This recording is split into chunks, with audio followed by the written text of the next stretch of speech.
What's up, guys? My name's Eward. Today I'm going to be giving you guys a bit of a strategy and some tips in order to get a win in Fortnite Battle Royale. So this strategy is pretty much just playing more passively, knowing what battles to take, and knowing what time to loot. In this video I'm going to try to break down what I'm doing, why I'm doing it, and pretty much my mindset as I'm trying to get this win here. So in this first game, I'm playing with my friend Harry, and he's trying to get his first win for the season. He's been a little bit unlucky with that. Now in this particular game, we're dropping Wailing Woods, and Wailing Woods is good because it provides a lot of wood, as well as mobility. You can rotate out easily using the dark areas and the shadow cubes, as well as the rift inside the secret bunker. Wailing Woods also has a lot of loot with the cabins as well as the bunker, so it's definitely a good drop spot for this strategy. Not only can you drop Wailing Woods, but you can also drop a few other places such as Lonely Lodge, the mansion near Lonely Lodge, the Claytown, and the desert, as well as Yonder Yard or factories.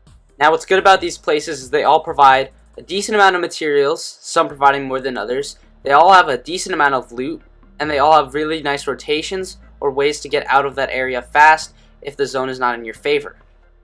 So the first thing you want to watch out for is if someone's landing near you. If someone is landing near you, make sure you grab a weapon and try to eliminate them as fast as possible.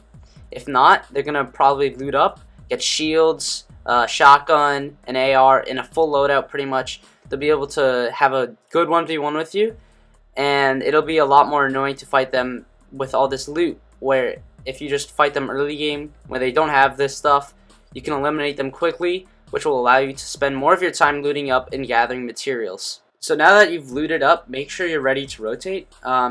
Since we're in Wailing, we're going to be using the rift to get out of there. So the main idea in this strategy is to take as little fights as possible. So pretty much just try your best not to fight anyone unless they're really low or it's late game.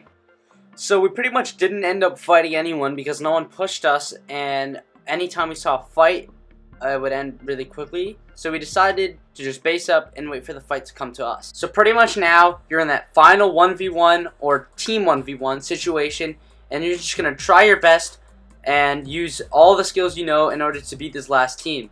If you defeat this team, you pretty much get the win. So it's also good to have really good team communication in these fights. So I saw that my teammate went down. Actually, he told me, and I immediately went to him because he was knocked, so I could still see where he was.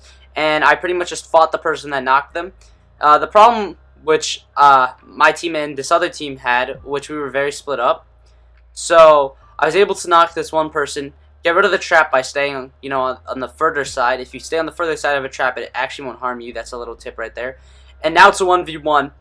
And pretty much I'm just waiting up here, waiting for this guy, just trying to figure out where he is. And then he shoots me down, and I just quickly place the ramp and trap him to get the win. So something I pretty much just want to highlight from the last game was whenever you have the opportunity to trap someone and place that ramp over them, make sure you do it. It's a very easy kill, and if they start shooting it out, you can edit through and get a surprise hit on them. So here's just another game of me doing this strategy. Something I want to show you guys is here. I'm on one of the highest points on the map with my team here, and we're set up looking for people.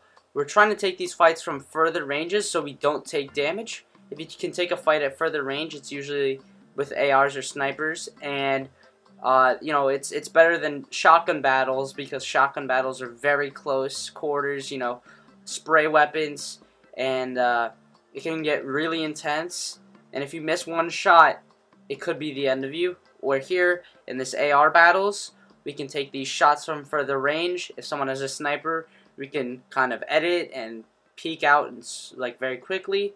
So that's a strategy to take less damage, to just take AR fights rather than shotgun and close quarter fights. So we noticed that the team ahead of us just actually finished fighting, and I was lucky enough to get a snipe on someone with a thermal and knock them. So the immediate thing to do was to try to thirst them and apply pressure to them. So that's what my team and I did. We were just screaming in comms, apply pressure, shoot out the wall, do whatever to get this kill here, because that'll bring the fight from a 3v3 to a 2v3 that's in your favor. So we're just keeping the pressure on them. they're going to have to res their teammate, and I'm getting these tags on this one player, and I actually knock him. So now pretty much it's down to a 1 versus 3. The storm closed, and those teammates that are knocked, obviously, are going to be finished. And now it's a 1v3.